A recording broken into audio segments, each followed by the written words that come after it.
بسم اللہ الرحمن الرحیم اعوذ باللہ من الشیطان الرجیم بسم اللہ الرحمن الرحیم الحمد للہ رب العالمین والعاقبۃ للمتقین والجنة للمؤمنين والنار للكافرين الصلاة والسلام على سيد الأنبياء والمرسلين حبيب إله العالمين مولانا ومولى القونين جد الحسن والحسين سيدنا ونبينا مولانا أبي القاسم محمد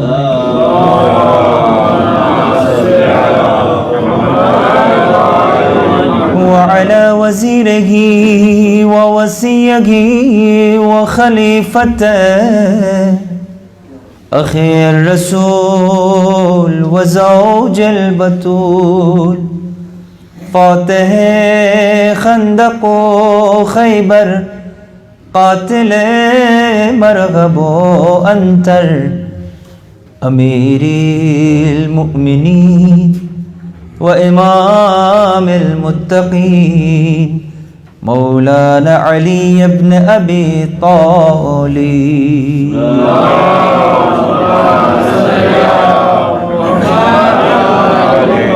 وعلى أهل بيته الطيبين الطاهرين المأسومين المظلومين ولعنة الله على أعدائهم وغاصب حقوقهم ومنكر فضائلهم أجمعين أما بعد فقد قال الله تبارك وتعالى في كتابه الكريم وفرقانه الحميد وهو أصدق الصادقين وقوله الحق بسم الله الرحمن الرحيم ولا تستوي الحسنة ولا السيئة ادفع بالتي هي أحسن فإذا الذي بينك وبينه عداوة كأنه ولي حميم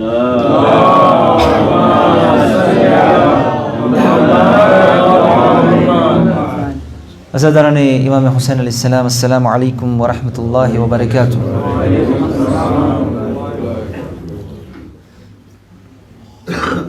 اس سے پہلے کہ میں آپ کے سامنے کچھ گفتگو پیش کروں، ایک منظر آپ کو یاد دلانا چاہتا ہوں کہ جب یہ لٹا ہوا قافلے کے سالار ہمارے چوتھے امام سید ساجدین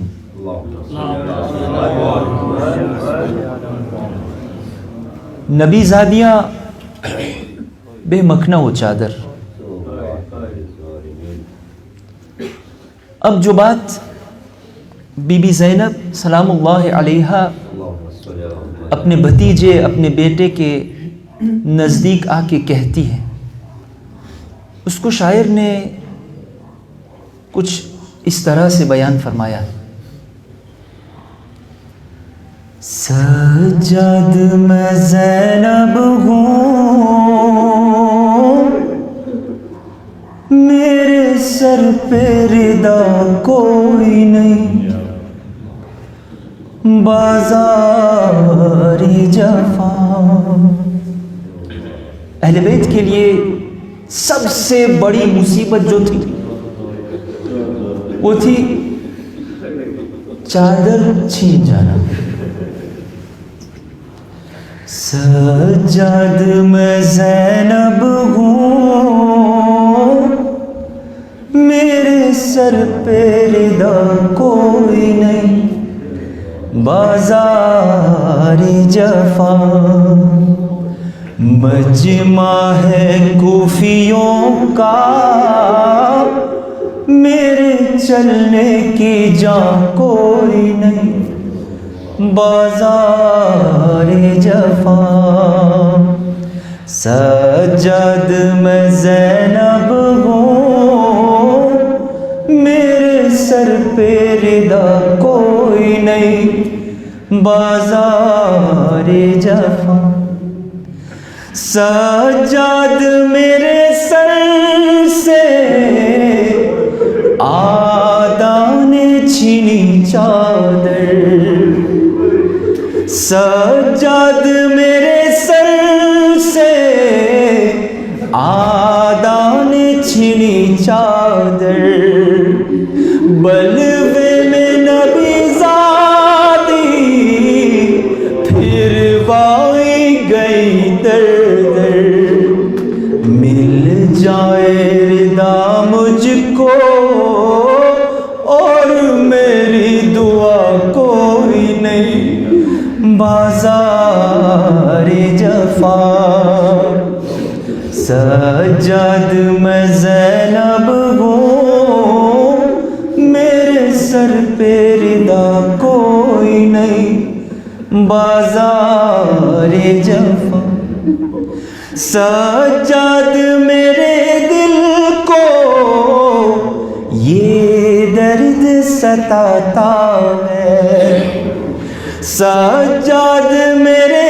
دل کو یہ درد ستاتا ہے، سر غازی کا نیزے سے جب خاک پہ آتا ہے، سر میرا کھلا دیکھے غم سے بڑا کوئی نہیں، بازار جفا سجاد میں زینب ہوں، میرے سر پہ ردا کوئی نہیں، بازار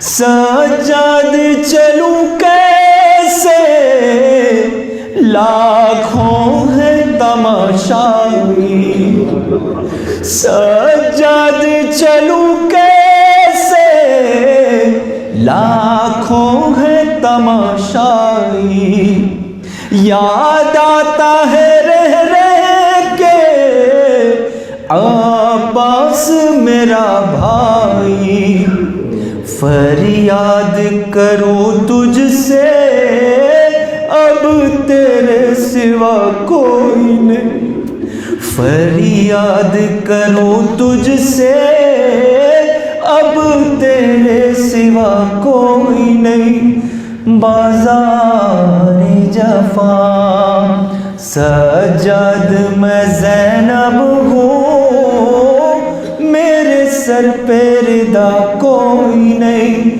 بازار جفا مجمع ہے کوفیوں کا، میرے چلنے کی راہ کوئی نہیں، بازار جفا بول محمد وآل محمد صلی اللہ علیہ وسلم۔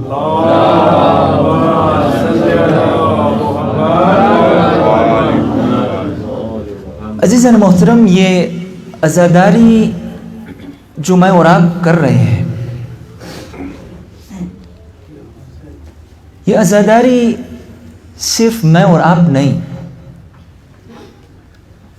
بلکہ یہ سنت رسول بھی ہے، یہ سنت جبرائیل بھی ہے، اور اس سے آگے بڑھ کے یہ سنت الہی بھی ہے۔ بہار الانوار علامہ مجلسی رحمۃ اللہ علیہ روایت فرماتے ہیں کہ اللہ سبحانہ و تعالی نے اپنے خاص نبیوں کے سامنے ذکر امام حسین علیہ السلام پیش کیا تھا۔ کربلا کا جو واقعہ تھا کئی سالوں پہلے ابھی تو رسول خدا بھی دنیا میں نہیں آئے تھے, ابھی تو امام حسین علیہ السلام بھی دنیا میں نہیں آئے تھے, تب سے اللہ سبحانہ و تعالی نے یہ کربلا کا منظر اور واقعہ اپنے نبیوں کے سامنے پیش کیا تھا. روایت میں ملتا ہے کہ حضرت ابراہیم علیہ السلام, اس کا دور تھا, نبی خدا نبی ابراہیم پیغمبر جو ہے کربلا کے زمین سے گزر رہے تھے. چلتے چلتے آگے بڑھتے بڑھتے ایک منزل ایسی آئی کہ جہاں پہ حضرت ابراہیم پیغمبر کو ٹھوکر لگی اور نبی خدا زمین پہ گر گئے. جب زمین پہ گرے پیروں پہ چوٹ آئی, خون بہنے لگا, تو نبی نے تعجب ہو کے پروردگار سے سوال کیا, اے میرے رب, یہ مجھے کیا ہو رہا ہے, یہ میں کیوں گر گیا؟ تو اللہ سبحانہ و تعالی نے آواز دی.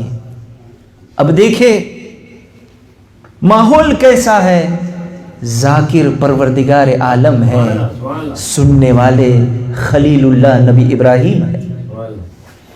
اللہ سبحانہ و تعالی فرماتا ہے, اے ابراہیم, یہ وہ زمین ہے جہاں پر میرا آخری نبی, میرے آخری نبی کے نواسے کو 3 دن کا بھوکا اور پیاسا شہید کیا جائے گا. اس لیے میں چاہتا تھا, سنیے گا روایت, میں چاہتا تھا کہ تم بھی وہ محسوس کرو جو تکلیف حسین برداشت کرنے والے ہیں, اس لیے میں نے تمہارے جسم سے یہ خون بہایا ہے. زمانہ اور آگے بڑھا. روایت میں ملتا ہے نبی موسیٰ علیہ السلام کا زمانہ اور دور آیا. نبی موسیٰ علیہ السلام بھی وادی کربلا سے گزر رہے تھے, وہ بھی چلتے چلتے گر پڑے. جب گرے تو نبی موسیٰ علیہ السلام کو بھی چوٹ آئی, خون بہنے لگا. پروردگار سے سوال کیا, پروردگار یہ میرے ساتھ کیا ہو رہا ہے؟ وہی دوبارہ اللہ سبحانہ و تعالی نے امام حسین علیہ السلام کا واقعہ دہرانے لگا پروردگار نبی موسیٰ کے سامنے. اے موسیٰ, میں چاہتا تھا کہ تم بھی وہ محسوس کرو کہ یہ جو سرزمین ہے یہاں پر میرے آخری نبی کے نواسے کو شہید کر دیا جائے گا. زمانہ اور آگے بڑھا. عزیزان محترم, روایت میں ملتا ہے کہ نبی عیسیٰ علیہ السلام کا دور آیا.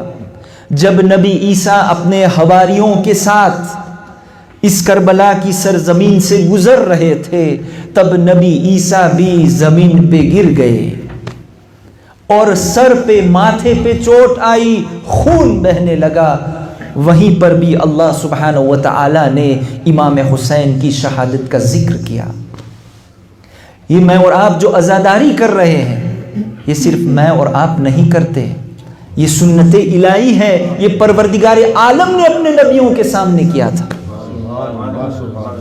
اور آج کچھ لوگ ایسی فکر رکھتے ہیں, ایسا سوچتے ہیں کہ یہ جو آپ عزاداری کرتے ہیں, خاص طور سے یہ جو آپ اپنے سینوں پہ ماتم کرتے ہیں, یہ جو آپ اپنا خون بہاتے ہیں, اس سے امام حسین کو کیا فائدہ ہوگا؟ اس سے بہتر ہے کہ آپ یہ خون بہانا چھوڑیں, یہ چھوڑ دیجئے اور اپنا خون جو ہے کسی کو ڈونیٹ کر دیجئے. الحمدللہ آج جو ہے وہ ریاض بھائی نے اور اپنے عاشق بھائی نے اور آصف بھائی نے اور اپنے تمام جوان جنہوں نے آج یہ بلڈ ڈونیشن کا پروگرام رکھا تھا امام حسین کے نام پر, اللہ سبحانہ و تعالی ان کے درجات کو بلند کرے, ان کی توفیقات میں اضافہ کرے. یہ بہت بڑا کام ہے امام حسین کے نام پر. مگر میرے جوان سنیں, ماتم اور زنجیر کو اس سے بدلنے کی کوشش مت کیجیے. بات پہنچ رہی ہے نا؟ ایسا نہ ہو کہ ہم یہ ماتم اور زنجیر و کما چھوڑ کے اس طرف چلے جائیں. کیونکہ آج کل ایسی سوچ آ رہی ہے, ایسے فکر آ رہے ہیں کہ آپ جو ماتم کرتے ہیں وہ اس پہ ماتم کرتے ہیں جو امام حسین علیہ السلام پہ ہوا. آپ کو کرنا چاہیے جو امام حسین نے کیا, یعنی کہ امام حسین علیہ السلام نے سماج کی اصلاح کی, لوگوں کی مدد کی. تو اب یہ فکر اور سوچ آ گئی ہے. میں ان لوگوں سے سوال کرنا چاہتا ہوں, ارے بھائی آپ سے کس نے کہا کہ میں یہ جو ماتم کرتا ہوں, میں یہ جو اپنا سینہ پیٹ رہا ہوں, اس سے حسین سے فائدہ پہنچتا ہے؟ یہ کب کس نے کہا کہ ہمارے ماتم کرنے سے حسین کو کچھ فائدہ پہنچتا ہے؟ ہم تو اس لیے ماتم کرتے ہیں کہ جب اندھیری قبر میں جائیں گے اور ہمارے سامنے جب منکر و نکیر سوال جواب کرنے والے فرشتے آئیں گے تو میرے ماتم کے نشان سے مجھے پہچان لیں گے کہ یہ حسین والا ہے, یزید والا نہیں. صلوات پڑھیں.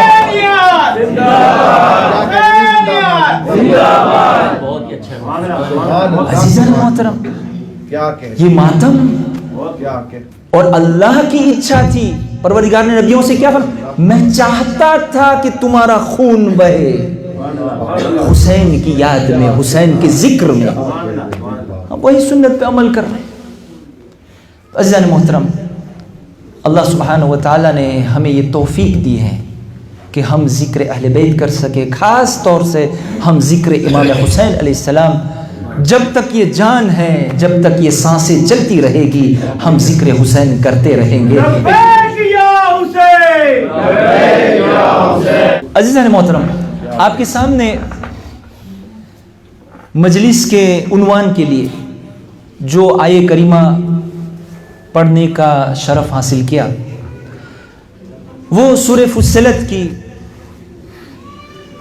34 اور 35 آیت جو میں نے آپ کے سامنے پیش کیا, جس میں اللہ سبحانہ و تعالی فرماتا ہے, بسم اللہ الرحمن الرحیم, وَلَا تَسْتَوِي الْحَسَنَةُ وَلَا السَّيِّئَةُ ادْفَعْ بِالَّتِي هِيَ أَحْسَنُ فَإِذَا الَّذِي بَيْنَكَ وَبَيْنَهُ عَدَاوَةٌ كَأَنَّهُ وَلِيٌّ حَمِيمٌ. پروردگار عالم فرما رہا ہے اس آیے کریمہ میں کہ کبھی بھی اچھا سلوک اور بد سلوک, نیک عمل اور خراب عمل ایک جیسے نہیں ہو سکتے. پھر اللہ سبحانہ و تعالی فرماتا ہے ادفع باللتی ہی احسن, یعنی کہ تم جو ہے نا وہ برائی کو دور کر, جو اپنی طرف برائیاں آ رہی ہیں اسے دور کر, اپنے ساتھ جو لوگ بد سلوک کر رہے ہیں, جو خراب برتاؤ کر رہے ہیں, اس کو دور کر, اس کے جواب میں اچھا سلوک دکھا. بد سلوکی کا جواب اچھے سلوک سے کر. پھر اللہ سبحانہ و تعالیٰ فرماتا اگر تم یہ کرو گے تو نتیجہ کیا ہوگا؟ تو جو تمہارا دشمن ہے, جو تم سے نفرت کرتا ہے, وہ تمہارا ولی حمیم بن جائے گا, وہ تمہارا ایسا قریبی دوست بن جائے گا جو تم سے محبت کرنے لگے گا, تمہیں چاہنے لگے گا. مگر بعد میں اللہ سبحانہ و تعالیٰ فرماتا ہے وَمَا يُلَقَّاهَا إِلَّا الَّذِينَ صَبَرُوا وَمَا يُلَقَّاهَا إِلَّا ذُو حَظٍّ عَظِيمٍ. مگر یہ سب کے بس کی بات نہیں ہے.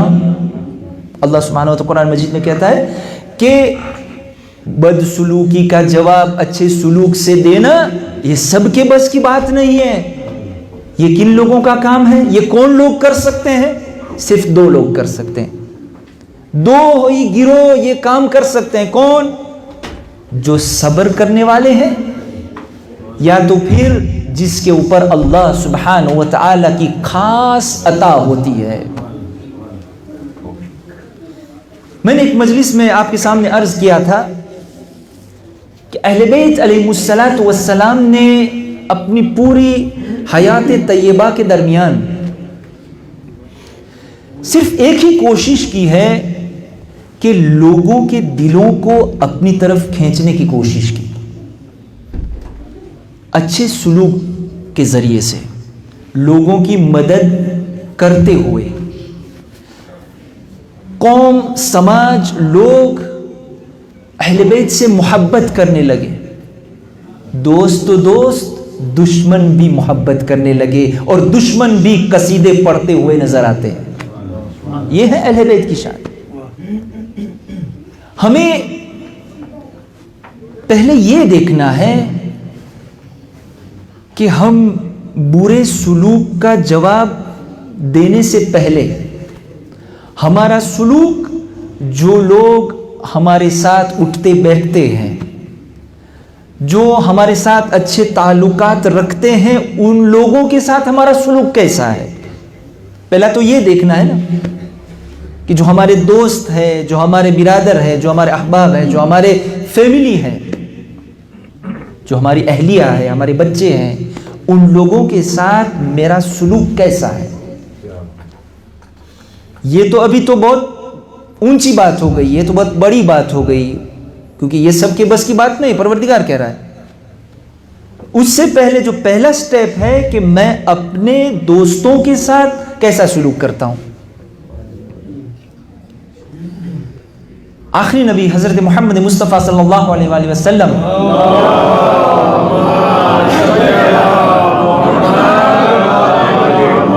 مسجد نبوی میں بیٹھے ہوئے ہیں اور اپنے صحابیوں سے فرمانے لگے کہ اے میرے صحابیوں، قیامت کے دن اللہ سبحانہ و تعالی مجھ سے کہے گا، اے میرے حبیب، اے میرے نبی، اے محمد، جاؤ اور اپنے امت کے لوگوں کی شفاعت کر کے اپنے ساتھ جنت میں لے جاؤ.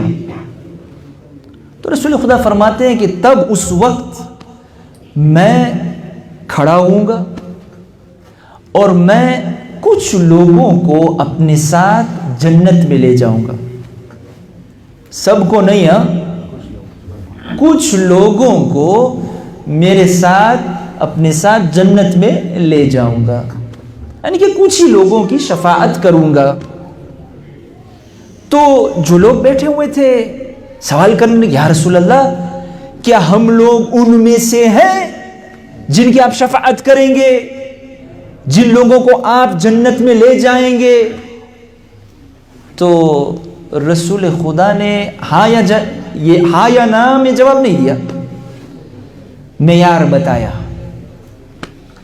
رسول خدا نے فرمایا، میں ان لوگوں کو میرے ساتھ لے جاؤں گا جس کا سلوک اپنی بیوی اور بچوں کے ساتھ اچھا ہوگا. آپ دیکھیں کہ رسول خدا صلی اللہ علیہ وآلہ وسلم کن لوگوں کی شفاعت کرنے کے لیے تیار ہے. کچھ نہیں فرمایا. یہ روایت اس سے آگے آپ میں شاید کچھ لوگوں نے اعتکاف کیا ہوگا نا. اعتکاف میں کتنی محنت ہوتی ہے، 3 دن تک مسجد میں رہنا، دعائیں پڑھنا، بالکل دنیا سے الگ ہو جانا، مگر اس کا ثواب بھی اس کی جگہ پر ہے. سننا چاہتے ہیں آپ؟ ایک صلوات پڑھے محمد والے محمد.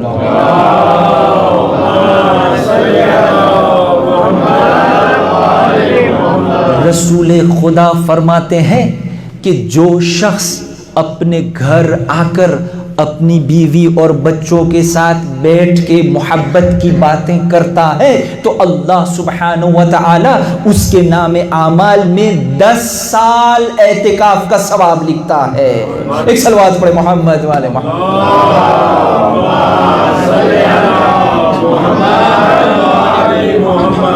یہ ہمیں جو اہل بیت نے سکھایا ہے لوگوں کے ساتھ اچھا سلوک کرنا، مگر شروعات کہاں سے ہونی چاہیے؟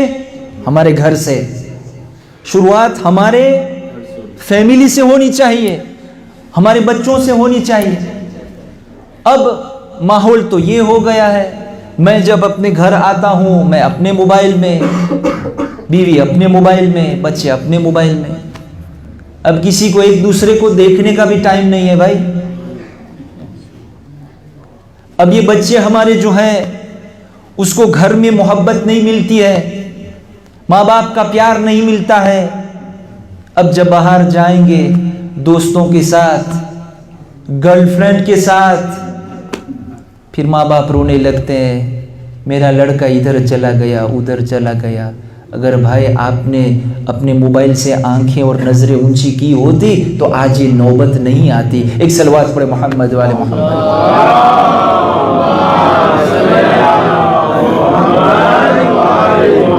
مگر ہم جو ہیں یہاں آئے ہیں اہل بیت کا ذکر کرنے کے لیے, اور اللہ سبحانہ و تعالیٰ نے قرآن مجید میں جو یہ فرمایا ہے کہ تم جو ہے بدسلوکی کا جواب اچھے کردار سے دو, اچھے سلوک سے کرو. اور وہ دنیا میں اگر کوئی کر سکتا ہے تو وہ ہے اہل بیت علیہ الصلوۃ والسلام. میں آپ کے سامنے آج انشاءاللہ تاریخ کا ایک پہلو رکھنا چاہتا ہوں. ہمارے چوتھے امام زین العابدین علیہ الصلوۃ والسلام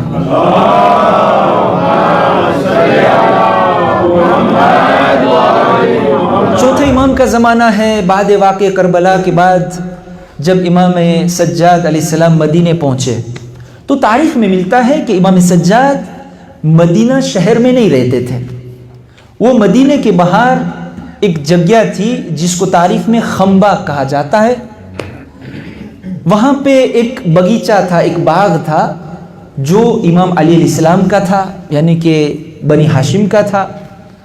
تو امام سجاد اور اس کی جو فیملی تھی, امام باقر علیہ السلام وغیرہ, وہ وہاں پہ رہنے لگے بعد واقع کربلا. اور وہاں پہ جو ہے امام سجاد علیہ السلام نے اپنی زندگی کا ایک نیا پہلو شروع کیا, وہ تھا تربیت کا. اور امام سجاد نے جو تربیت کی ہے وہ دو طریقے کی تربیت کی ہے. ایک اپنی دعا کے مجموعے کے ساتھ, سیف سجادیہ جس کو ہم کہتے ہیں, اور دوسری جو امام سجاد کا جو رویہ تھا, امام نے جو اپنا کام جو شروع کیا تھا وہ کیا تھا. اپنے چوتھے امام جو تھے وہ غلام خریدتے تھے, اپنے ساتھ تقریباً 1 سال تک رکھتے تھے, اس کی تربیت کرتے تھے. اہل بیت کا جو علم تھا, جو اخلاق تھا, ان لوگوں تک پہنچاتے تھے.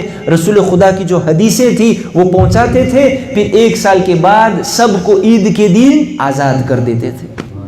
پھر نئے غلام. تاریخ میں ملتا ہے, ایک روایت میں ملتا ہے کہ امام سجاد نے اپنی زندگی میں کم سے کم 1000 غلام آزاد کیے ہیں. دوسری روایت میں ہے 10,000 غلام. لوگ سوال کرتے ہیں مولانا صاحب یہ امام باقر اور امام جعفر صادق علیہ الصلوۃ والسلام نے جب مدینے میں بڑا سا مدرسہ کھولا, جب یونیورسٹی کھولی, تب یہ جو ان کے شاگرد تھے کہاں سے آئے؟ شاگرد تیار کرنے والے ہمارے چوتھے امام تھے. ایک صلوات پڑھے محمد.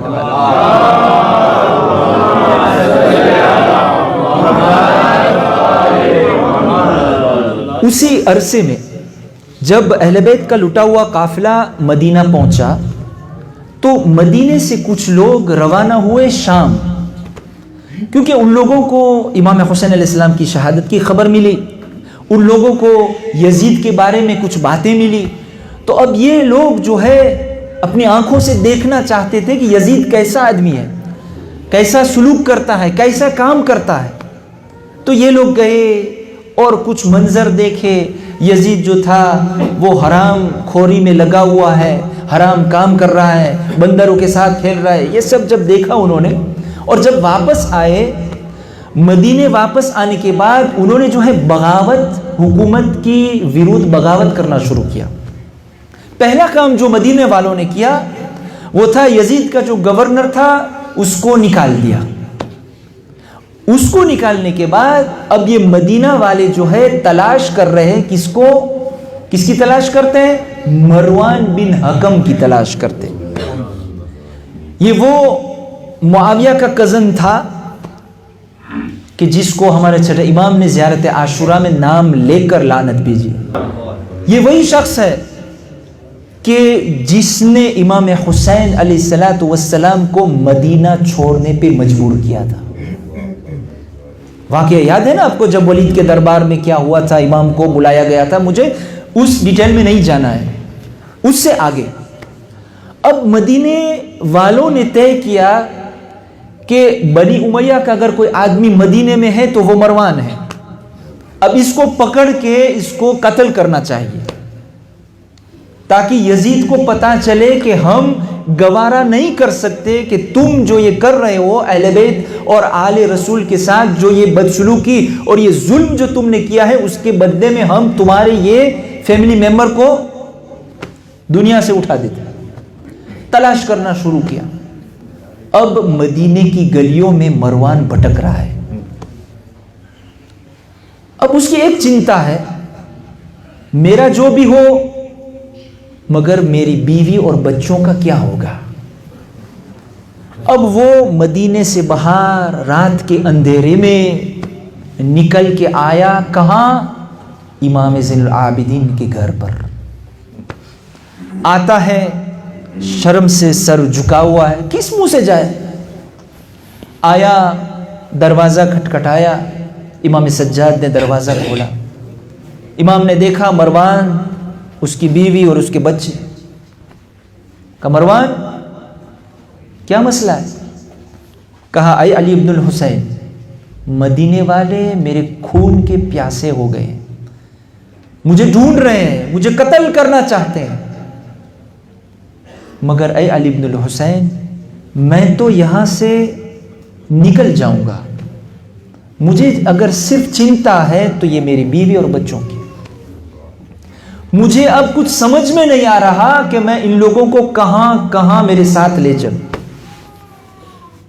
اللہ اکبر, جو جواب سید سجاد نے دیا, یہ قرآن کا وہ تفسیر, جیتی جاگتی تفسیر ہے زین العابدین علیہ السلام. امام زین العابدین نے کہا اے مروان, تمہاری بیوی اور بچے زین العابدین کے مہمان رہیں گے جب تک تم واپس نہ آؤ. اور یاد رکھنا, جیسے زین العابدین اپنے بیوی اور بچوں کی حفاظت کرے گا, مرتے دم تک تمہاری بیوی اور بچوں کی حفاظت میں خود کروں گا. اور امام نے پھر کہا مروان, وہ سلوک تمہارا تھا, یہ رویہ ہمارا ہے. ایک صلوات پڑھے محمد والے محمد.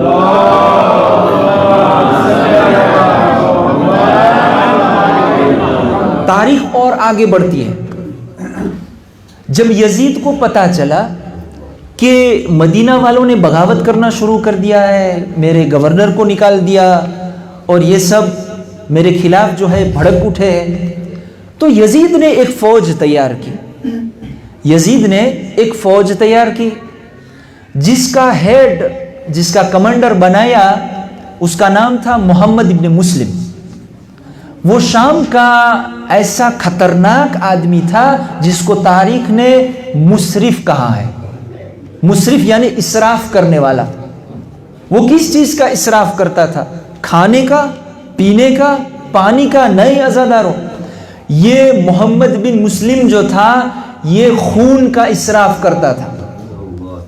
وہ لوگوں کو ایسے قتل کرتا تھا, جو بھی اس کو اچھا نہیں لگتا اس کو قتل کر دیتا. جیسے ہم بکرے اور مرغیوں کو ذبح کرتے ہیں, وہ انسانوں کو قتل کرتا تھا. اس کا نام ہی مسرف تاریخ نے رکھا ہے. اب یزید نے اس کو بلایا کہ تم جاؤ, اتنے پیسے دیے, اور اس کے ساتھ جو ہے کچھ ہزار تعداد میں لشکر تیار کیا اور کہا کہ تم مدینہ جاؤ اور تمہارے لیے مدینہ میں نے حلال کر دیا ہے. اب سوچے آپ, ایسا آدمی اگر مدینے جائے گا تو وہ کیا تباہی مچائے گا. تاریخ نے اس واقعے کا نام جو ہے واقعۃ الحرہ بتایا ہے. اب وہ کمانڈر تھا محمد بن مسلم, اور اس کا جو اسسٹنٹ تھا, یعنی کہ کمانڈر ہوتا ہے اس کا جو ساتھی ہوتا ہے نمبر 2, وہ تاریخ بتاتا ہے حسین بن نمیر. پہچان گئے کون تھا یہ آدمی؟ کچھ بعض روایت میں ملتا ہے کہ یہ وہی تھا کہ جس نے علی اکبر کے سینے میں نیزہ لگایا تھا. تو یہ دونوں کو یزید نے لشکر کے ساتھ مدینے بھیجا کہ تم دونوں جاؤ اور مدینے والوں کو شانت کرو، میرے خلاف جو بغاوت شروع ہوئی ہے اس کو جو ہے وہ ختم کرو۔ یہ لوگ آئے مدینہ منورہ میں اور کتنے صحابی رسول کا قتل کیا، کن کن کو شہید کر دیا، اور 3 دن تک مسجد نبوی میں گھوڑے باندھے گئے اور گھوڑوں کی جو نجاستیں تھیں وہ پورے مسجد میں پھیل گئی تھی۔ اتنا ہی نہیں، مدینے کی جو عورتیں تھیں، جو بیوہ ہو گئی تھی، جو لڑکیاں تھیں، اس کے ساتھ ان کی عزتوں کو بھی لوٹا۔ تاریخ لکھتی ہے کہ ان 3 دنوں کے درمیان اتنا قتل و غارت ہوا کہ جو راستوں میں جہاں سے برسات کا پانی گزرتا ہوتا ہے وہاں پہ جو ہے وہ لوہے کی ندیاں گزرتی تھی۔ اور اس واقعے کے بعد کم سے کم 1000 بچے ایسے پیدا ہوئے جس کے باپ کا نام پتہ نہیں تھا۔ آپ سوچیں یہ کیسا ظلم یزید نے کیا، صرف امام حسین کو قتل نہیں کیا۔ اور جب مدینہ کو تباہ کر دیا تب یہی لشکر جو ہے اس کو حکم ملا تھا کہ اب تم بعد میں مکے جانا۔ مکے کیوں؟ کیونکہ مکے میں ایک شخص تھا جس کا نام ہے عبداللہ ابن زبیر۔ وہ شخص تھا کہ جس نے یزید کی بیعت قبول نہیں کی تھی۔ کیوں؟ کیونکہ اس کو بھی خلافت چاہیے تھی بھائی، وہ اہل بیت کا دوست نہیں تھا، وہ اہل بیت کی حمایت کرنے والا نہیں تھا، اس کی بھی نظر خلافت پر تھی۔ وہ اپنے آپ کو حقدار سمجھتا تھا کہ یزید سے بہتر میں ہوں تو میں خلافت کا حقدار ہوں۔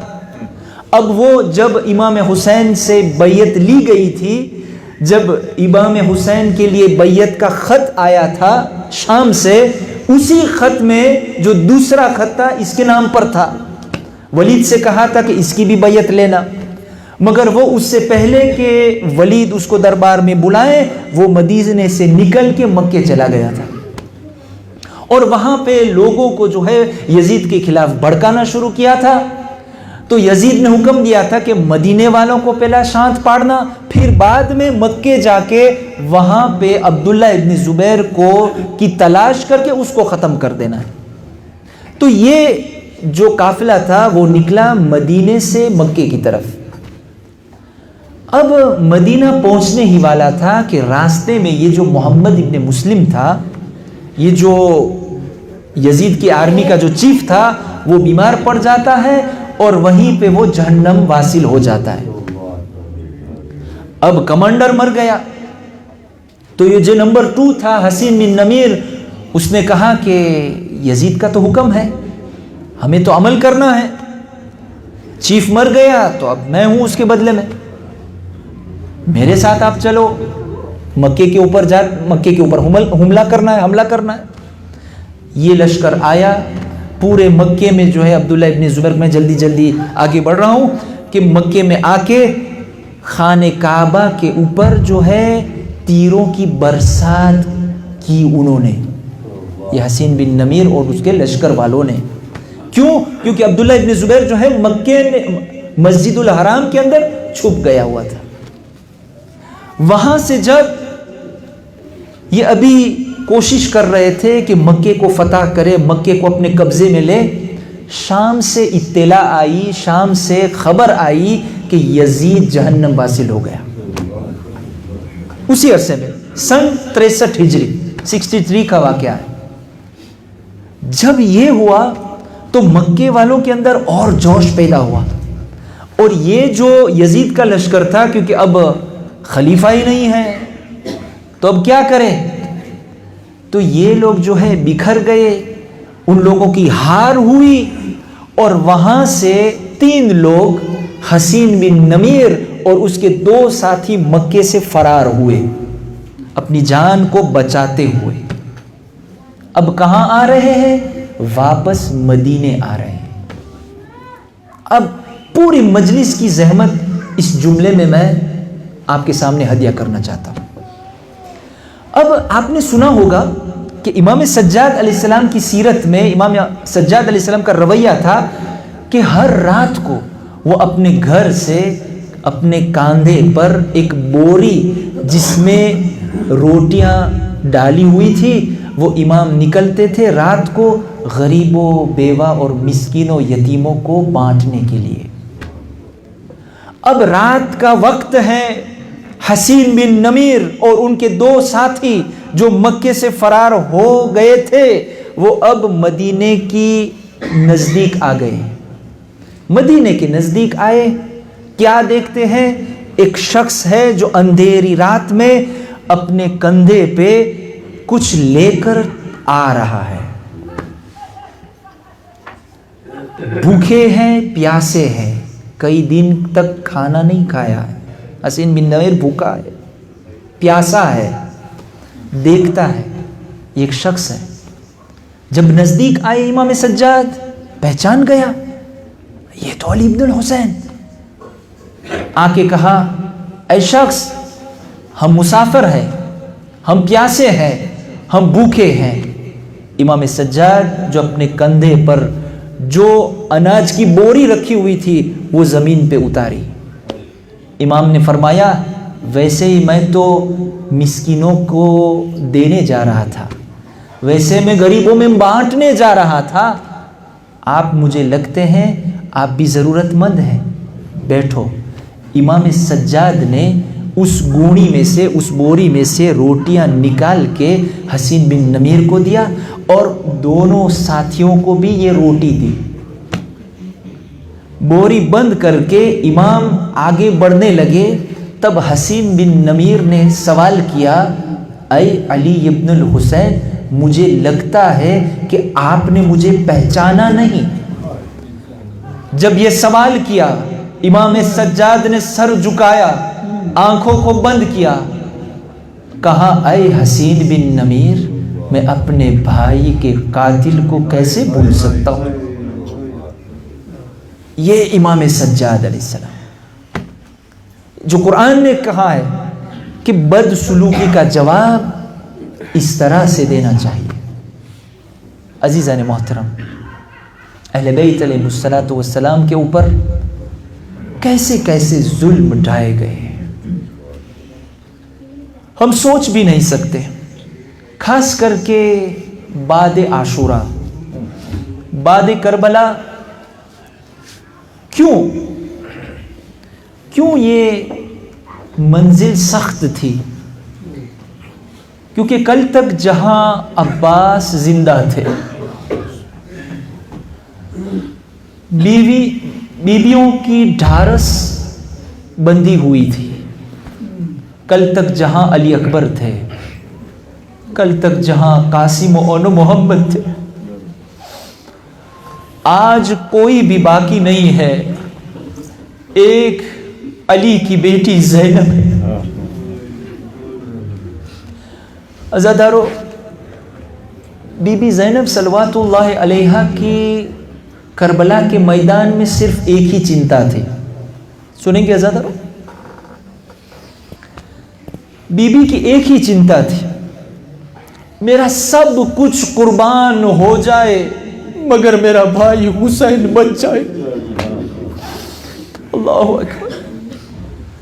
زینب سب کچھ قربان کرنے کے لیے تیار ہے مگر میرا بھائی حسین بچ جائے.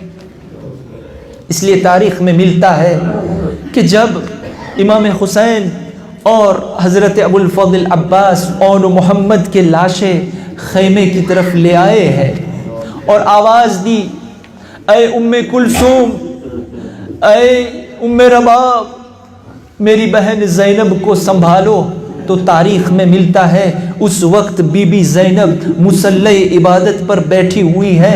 جب خبر ملی کہ میرے اون و محمد کے لاشیں آ گئے ہیں تب بی بی نے سجدہ شکر ادا کیا اور کہا پروردگار میری یہ چھوٹی سی قربانی کو قبول فرما.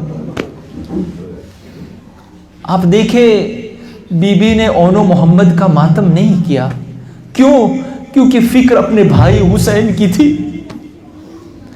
عزادارو، وہی بی بی زینب جب شام غریبہ آئی، حمید ابن مسلم بیان فرماتا ہے کہ میں نے دیکھا کہ جلتے ہوئے خیموں سے، خیمے جل رہے تھے، دو بیوی ایسی تھی جو جلتے ہوئے خیمے کے اندر جا رہی تھی پھر واپس آ رہی تھی۔ میں نے کسی سے سوال کیا یہ دو بیوی کون ہے؟ جواب دینے والے نے کہا ایک علی اصغر کی ماں ام رباب، یہ جلتے ہوئے خیمے میں کیوں جاتی ہے اور واپس نکلتی ہے؟ تو کسی نے کہا کہ اصغر تو شہید ہو گیا مگر خیمے کے اندر اصغر کا جھولا رہ گیا۔ ارے رباب اس جھولے کو بچانا چاہتی ہے تاکہ اس جھولے کے سہارے ساری زندگی اصغر کو یاد کرتی رہے۔ اجرکم اللہ۔ حمید نے فرمایا، حمید نے سوال کیا یہ دوسری بیوی کون ہے جو جلتے ہوئے خیمے کے اندر جا رہی ہے واپس آ رہی ہے؟ کسی نے جواب دیا یہ علی کی بیٹی زینب ہے۔ ایسا لگتا ہے کوئی بڑا خزانہ خیمے کے اندر رہ گیا ہے۔ تو حمید نے کہا کہ میں نے تھوڑی دیر کے بعد دیکھا کہ وہی بیوی ہے، جلتے ہوئے خیمے سے باہر آنے کی کوشش کر رہی ہے، اپنے کندھے پہ ایک جوان کو اٹھا کے باہر لے آ رہی۔ کہا یہ کون جوان ہے؟ جواب آیا یہ علی ابن الحسین ہے، حسین کا یتیم بیٹا زین العابدین ہے جو بیمار ہے، اس کی پھوپھی زینب اس کی حفاظت کر رہی ہے، اس کو بچانے کی کوشش کر رہی۔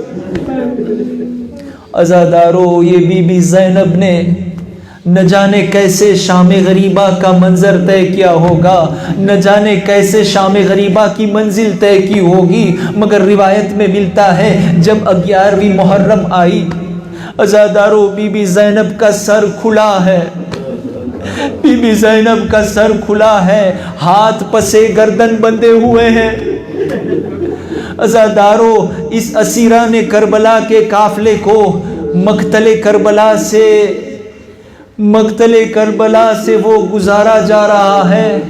جب بی بی زینب نے امام حسین علیہ السلام کے لاشے کو دیکھا، وہ بے سر لاشا، ایک مرتبہ بی بی زینب نے اپنے آپ کو ناکے سے زمین کربلا پر گرا دیا اور گھٹنوں کے بل امام حسین کے لاشے پہ آئی، فریاد کرنے لگی بھائی، ارے بھائی میں مجبور ہوں، میرے پاس چادر بھی نہیں، اگر چادر ہوتی تو تمہیں کفن دیتی۔ عزادارو، یہ بی بی جب یہ قافلہ کوفے پہنچا، بس آخری زحمت اور تمام کرتا ہوں عزادارو، ایک مرتبہ جب یہ قافلہ لٹا ہوا قافلہ کوفے کے نزدیک پہنچا، کوفے کے بازار پہنچا، تو ایک مرتبہ بی بی زینب کی نظر امام حسین علیہ السلام کے سر پہ پڑی۔ اب امام حسین کی آنکھ جو ہے بند، پورا راستہ امام کی آنکھیں کھلی تھی، جو امام حسین کا سر جو قرآن کی تلاوت کر رہا تھا، اب جب کوفہ نزدیک آیا تو امام حسین کی آنکھیں بند ہو گئی، اب بی بی زینب کی نظر امام حسین کے سر پر ہے۔ بابا علی کا زمانہ یاد آ گیا۔ عزادارو سنیں گے، ایک مرتبہ جب بی بی زینب نے امام حسین کے چہرے کو دیکھا، امام حسین کے سر کو دیکھا، آنکھ میں آنسو آ گئے، امام سجاد نزدیک آئے، پھوپھی اماں، ارے اب تک تو آپ، اے پھوپھی اماں اب تک آپ کے آنکھوں میں آنسو نہیں دکھے، اے پھوپھی اماں ایسا کیا ہو گیا کہ اب آپ جو رونے لگی؟ بی بی زینب نے فرمایا بیٹا سجاد، میرے بابا علی کا دور مجھے یاد آ گیا، جب بابا علی خلیفہ بنے تب ہم مدینے سے کوفے آئے تھے، جب مدینے سے کوفے آئے تب دوپہر کا وقت تھا، بابا علی نے بھیا حسن سے ایک مشورہ دیا، بھیا حسن کو حکم دیا، اے بیٹا حسن ابھی دوپہر کا وقت ہے، میں اور میرے ساتھی کوفے کے اندر داخل ہو رہے ہیں، مگر تم میری زینب و ام کلثوم کو رات کے اندھیرے میں کوفے میں داخل کرنا۔ تب بھیا حسن نے بابا علی سے سوال کیا تھا، بابا اس کی وجہ کیا ہے؟ تب بابا علی نے فرمایا تھا، کہا تھا اے بیٹا حسن میں نہیں چاہتا کہ کسی کوفی کی نظر میرے زینب کی عماری تک آئے۔ عزادارو علی کو گوارا نہیں ہے کہ کوئی بھی نامحرم زینب کی سواری کو دیکھے۔ یا علی آئیے کوفے کے بازار میں، ارے زینب ام کلثوم بے مکھنو چادر شرابیوں کے مجمع میں، کوفیوں کے مجمع میں آؤ گے۔ لبیک یا حسین لبیک یا حسین لبیک یا حسین لبیک یا حسین لبیک